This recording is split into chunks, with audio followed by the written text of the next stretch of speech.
Bismillahirrahmanirrahim. Alhamdulillahirabbil alamin.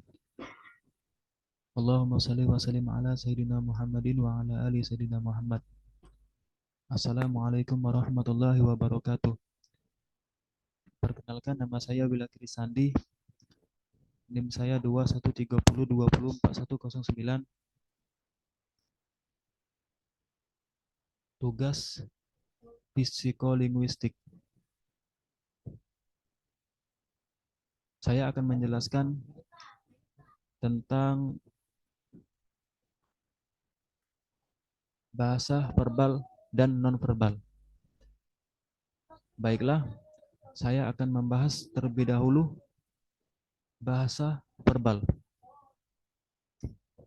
Pengertian bahasa verbal. Pengertian bahasa verbal menurut para ahli. Yang pertama, menurut Tri Indah Kusumawati 2016, bahwasanya komunikasi verbal adalah komunikasi yang menggunakan kata-kata, entah itu lisan maupun tulisan, atau bentuk komunikasi yang menggunakan kata-kata, baik dalam bentuk percakapan maupun tulisan.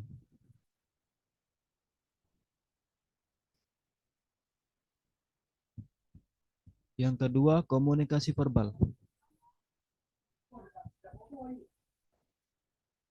Menurut Jalil 2015, komunikasi verbal adalah komunikasi yang menggunakan kata-kata, baik itu secara lisan maupun tulisan.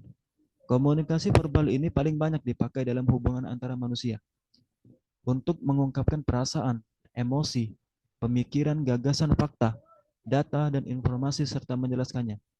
Saling bertukar perasaan dan pemikiran, saling berdebat dan bertengkar. Yang ketiga, menurut para ahli, yaitu Gandasari 2021. Komunikasi verbal adalah yakni suatu proses komunikasi yang menggunakan lambang bahasa, baik itu bahasa lisan ataupun tulisan, dalam penyampaian pesannya. Dari tiga ahli tersebut, dapat kami simpulkan bahwasanya bahasa verbal itu adalah komunikasi menggunakan lisan atau tulisan, yaitu alat yang digunakan dalam melakukan komunikasi bahasa yang keluar, baik berupa ucapan atau tulisan.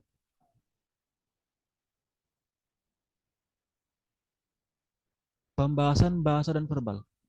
Pembahasan bahasa dan verbal ini, yang pertama, unsur-unsur penting dalam komunikasi verbal. Yang pertama itu unsur-unsur penting dalam komunikasi verbal, yaitu bahasa. Yang kedua, keterbatasan bahasa. Yang ketiga, kata. Selanjutnya, jenis-jenis komunikasi verbal. Jenis-jenis komunikasi verbal ini terdiri dari dua. Yang pertama, berbicara dan menulis. Yang kedua, mendengar dan membaca. Selanjutnya, karakteristik komunikasi verbal.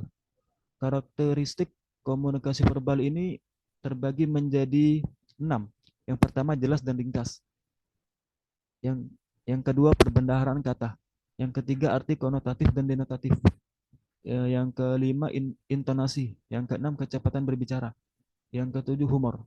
Baiklah, saya akan membahas satu persatu. Yang pertama, unsur-unsur penting dalam komunikasi verbal.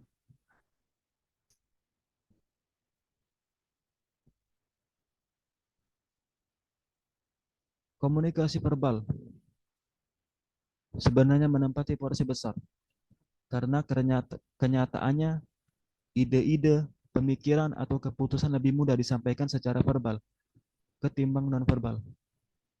Dengan harapan komunikan, baik itu pendengar maupun pembaca, bisa lebih mudah memahami pesan-pesan yang disampaikan. Contohnya nih, seperti komunikasi verbal melalui lisan dapat dilakukan dengan menggunakan media. Contoh, seseorang yang bercakap-cakap melalui telepon. Sedangkan komunikasi verbal melalui tulisan dilakukan dengan secara tidak langsung antara komunikator dengan komunikan.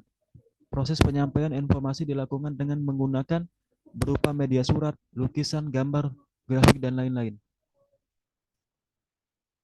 Yang pertama itu bahasa. Dalam komunikasi verbal, lambang bahasa yang dipergunakan adalah bahasa lisan, tertulis pada kertas ataupun elektronik.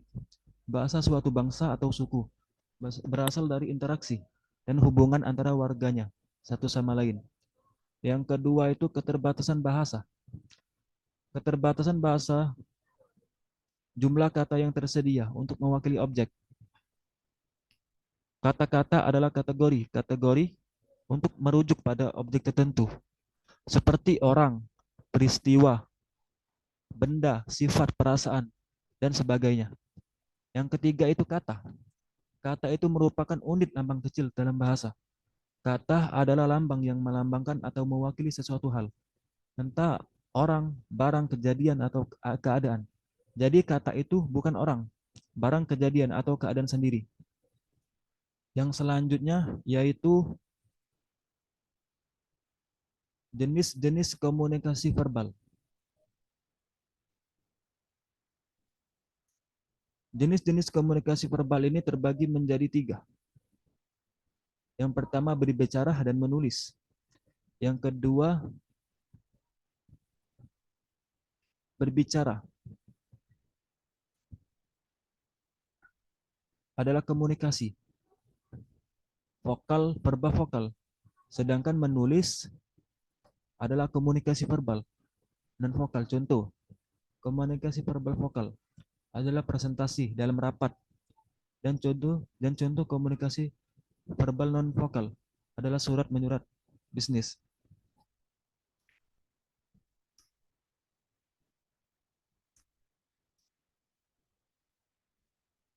Yang kedua mendengarkan dan membaca.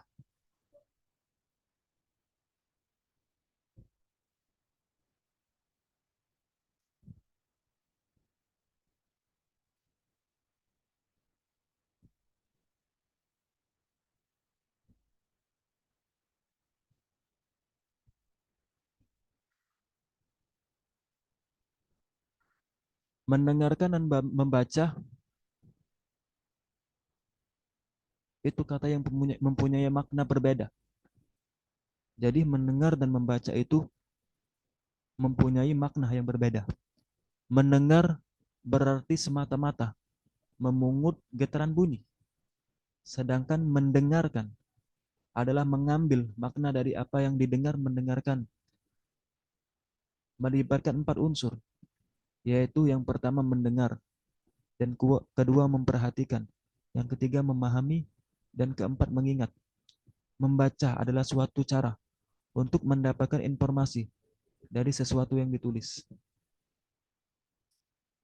Yang selanjutnya karakteristik komunikasi verbal. Karakteristik ini komunikasi verbal ini terbagi menjadi 7.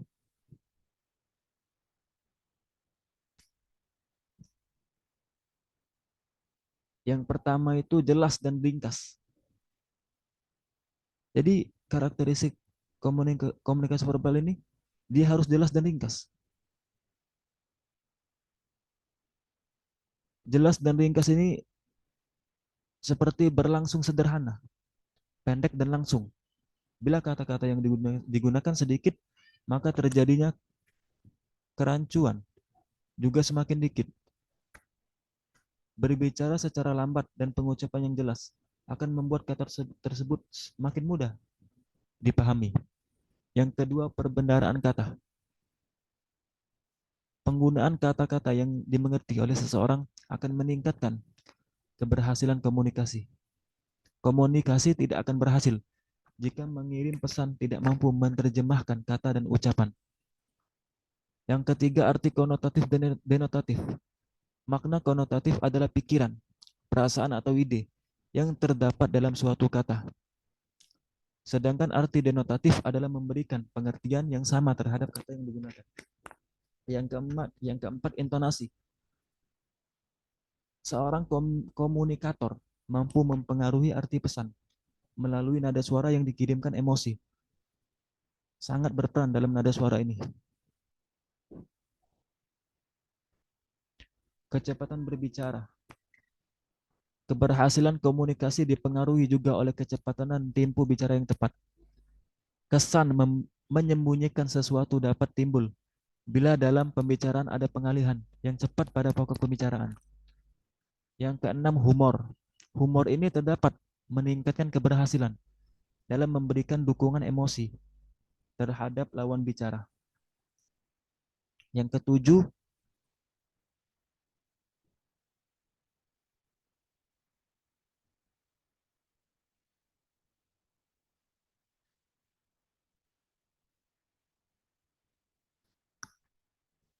baiklah, yang selanjutnya pengertian bahasa nonverbal.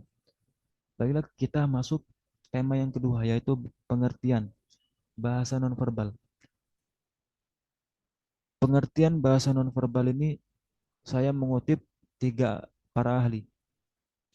Yang pertama, menurut Tri Indah Kusumawati 2016, komunikasi nonverbal adalah komunikasi yang pesannya dikemas dalam bentuk tanpa kata-kata. Yang kedua, menurut Gandasari 2021,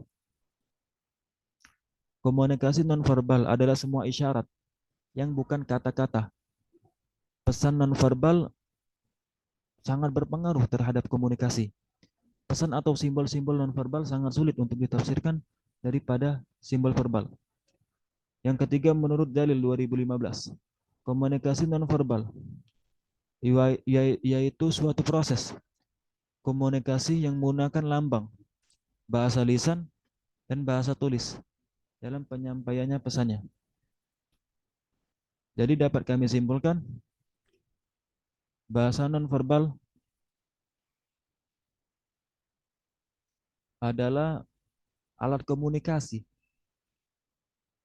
yang tidak menggunakan lisan atau tulisan, akan tetapi memakai simbol-simbol.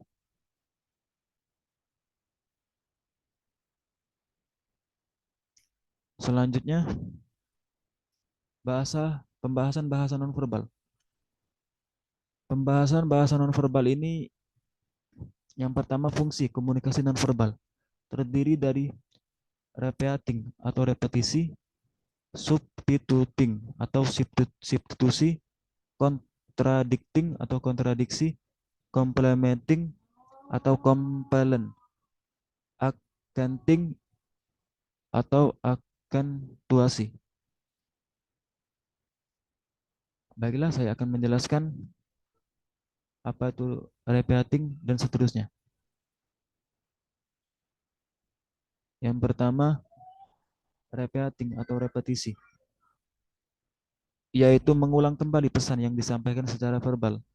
Contohnya nih, mengangguk kepala ketika mengatakan iya dan menggelengkan kepala ketika mengatakan tidak. Yang kedua, substituting atau substitusi, yaitu menggantikan lambang-lambang verbal. Contohnya, menggoyangkan tangan Anda dengan telapak tangan menghadap depan sebagai pengganti kata tidak saat pedagang menghampiri Anda. Kita tidak perlu secara verbal menyatakan kata menang, namun cukup hanya mengancungkan dua jari kita menggunakan huruf V atau victory yang bermakna kemenangan. Yang ketiga, contradicting atau kontradiksi, yaitu menolak pesan verbal atau memberikan makna lain terhadap pesan verbal. Contohnya nih, seorang suami mengatakan bagus ketika dimintai komentar istrinya mengenai baju yang baru dibelinya sambil matanya terus terpaku pada koran yang dibacanya. Yang keempat, complementing atau complement, yaitu melengkapi dan memperkaya pesan maupun makna nonverbal. Contohnya, melambaikan tangan saat mengatakan selamat jalan. Yang kelima, accenting atau aksentuasi, yaitu menegaskan pesan verbal atau menggarisbawahinya. Contohnya, mahasiswa membereskan buku-bukunya atau melihat jam tangan ketika jam kuliah berakhir atau akan berakhir, sehingga dosen tersebut sadar diri dan akhirnya menutup kuliahnya. Selanjutnya, bentuk komunikasi nonverbal. Bentuk komunikasi nonverbal ini terbagi menjadi tiga. Yang pertama, sentuhan. Yang kedua, gerakan tubuh. Yang ketiga, kronemik. Sentuhan. Sentuhan ini dapat termasuk bersalaman, menggenggam tangan, berciuman, sentuhan di punggung, mengelus-elus, pukulan, dan lain-lain. Gerakan tubuh dalam komunikasi nonverbal. Kinesik atau gerakan tubuh meliputi kontak mata, ekspresi wajah, isyarat, dan sikap tubuh.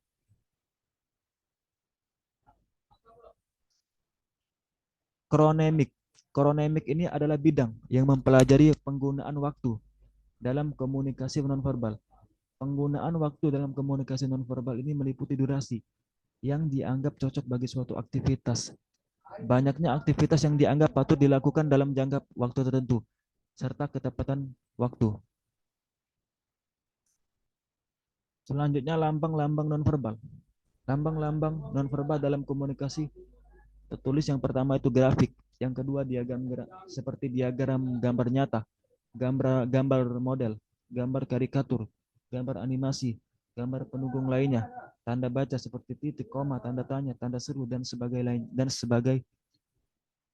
lain-lainnya. Selanjutnya variasi penggunaan lambang nonverbal. Yang pertama itu perbedaan individu. Yang kedua perbedaan field of experience. Yang ketiga perbedaan subkultur atau kultur. Yang keempat perbedaan faktor demografis seperti perbedaan usia, jenis kelamin. Yang kelima perbedaan per grup atau komunitas. Yang keenam perbedaan profesi atau pekerjaan. Yang ketujuh perbedaan faktor geografis.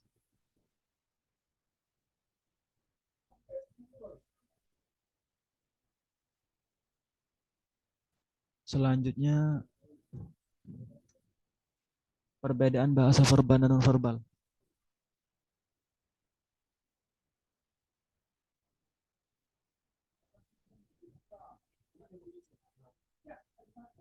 Dalam pemikiran, Don Stacks dan kawan-kawan ada tiga perbedaan utama di antara keduanya, yaitu pertama kesengajaan pesan, yang kedua tingkat simbolisme dalam tindakan atau pesan, yang ketiga pemrosesan mekanisme.